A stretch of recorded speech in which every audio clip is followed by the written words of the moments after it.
ربنا آتنا في الدنيا حسنة وفي الآخرة حسنة وقنا عذاب النار. السلام علیکم ورحمۃ اللہ وبرکاتہ. الحمد للہ وحدہ والصلاة والسلام علی رسولہ الکریم. اما بعد فاعوذ باللہ من الشیطان الرجیم. بسم اللہ الرحمن الرحیم. ام یحسدون الناس علی ما آتاہم اللہ من فضلہ.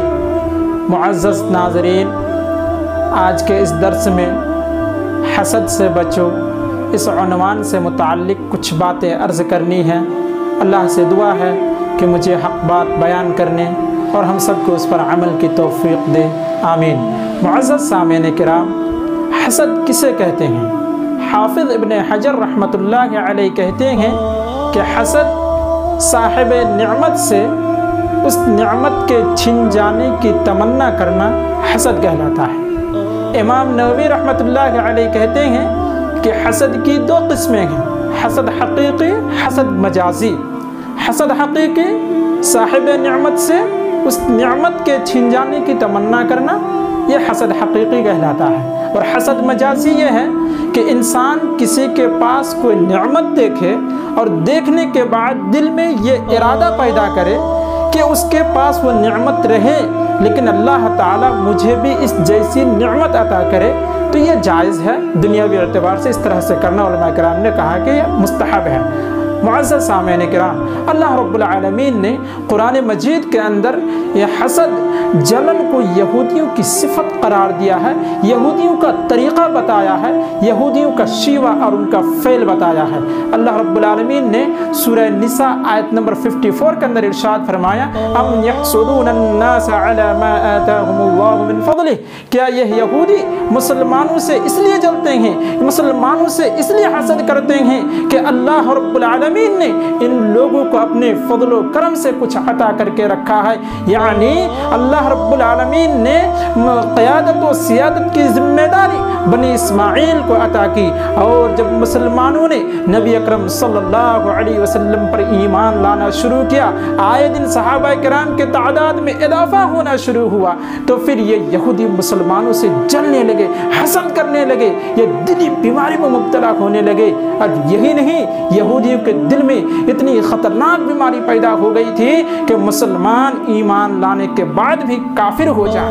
اللہ تعالیٰ نے سورہ بقرہ آیت نمبر 119 کے اندر ارشاد فرمایا، وَدَّ كَثِيرٌ مِّنْ أَهْلِ الْكِتَابِ لَوْ يَرُدُّونَكُم مِّن بَعْدِ إِيمَانِكُمْ كُفَّارًا حَسَدًا مِّنْ عِندِ أَنفُسِهِم مِّن بَعْدِ مَا تَبَيَّنَ لَهُمُ الْحَقُّ.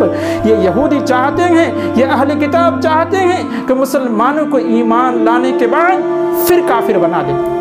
آخر اس طرح کے خواہش ان کے دل میں کیوں پیدا ہوئی؟ حسدا من عند انفسہم، اس حسد کی بنا پر، اس جلن کی بنیاد پر جو ان کے سینے میں چھپا ہوا ہے، اس حسد کی بنیاد پر یہ چاہتے ہیں کہ مسلمان ایمان لانے کے بعد پھر کفر کی طرف پلٹ جائیں، حالانکہ ان کے اوپر حق واضح ہو چکا ہے. یہ حسد اتنی خطرناک بیماری ہے کہ نبی اکرم صلی اللہ علیہ وسلم نے اس بیماری سے تاکیداً منع فرمایا ہے. صحیح مسلم کی روایت ہے، اللہ کے نبی صلی اللہ علیہ وسلم فرماتے ہیں، لا تحاسدوا ولا تباغضوا ولا تجسسوا ولا تحسسوا ولا تناجشوا وكونوا عباد اللہ اخوانا. اے مسلمانوں، کان کھول کر کے سن لو، تم ایک دوسرے سے آپس میں حسد مت کرنا، ایک دوسرے سے بغض و عداوت مت رکھنا، ایک دوسرے کے ٹوہ میں مت پڑنا، کسی کی بات کو چپکے سے سننے کی کوشش مت کرنا، اور کسی سامان کو خریدنے کی نیت کے بغیر اس کی قیمت کو مت بڑھانا. اور یاد رکھنا، وَكُونُوا عِبَادَ اللَّهِ إِخْوَانًا، تم لوگ اللہ کے بھائی ہو، لہٰذا آپس میں تم لوگ بھائی بھائی بن کر کے رہنا. معزز سامعین کرام، بعض حکماء کا کہنا ہے کہ ثلاثۃ لا يهنه لصاحبها عيش الحقد والحسد وسوء الخلق، کہ 3 طرح کی بیماری ایسی ہے اگر کسی شخص کے اندر پیدا ہو جائے تو پھر اسے کبھی خوش نصیبی حاصل نہیں ہو سکتی ہے، وہ آدمی کبھی خوش رہ نہیں سکتا. پہلی چیز اس میں سے یہ ہے کہ بغض، حسد اور برے اخلاق. اگر یہ چیز کسی کے اندر پیدا ہو جائے تو اس کے اندر سے جو خوشی ختم ہو جاتی ہے، اور دراصل جو آدمی حسد کرتا ہے، جلتا ہے، وہ آدمی نفسیاتی بیماری میں مبتلا ہو جاتا ہے۔ کیوں؟ اس لیے کہ حسد نیکیوں کو اسی طرح سے کھا جاتی ہے جس طرح آگ لکڑی کو کھا کے ختم کر دیتی ہے۔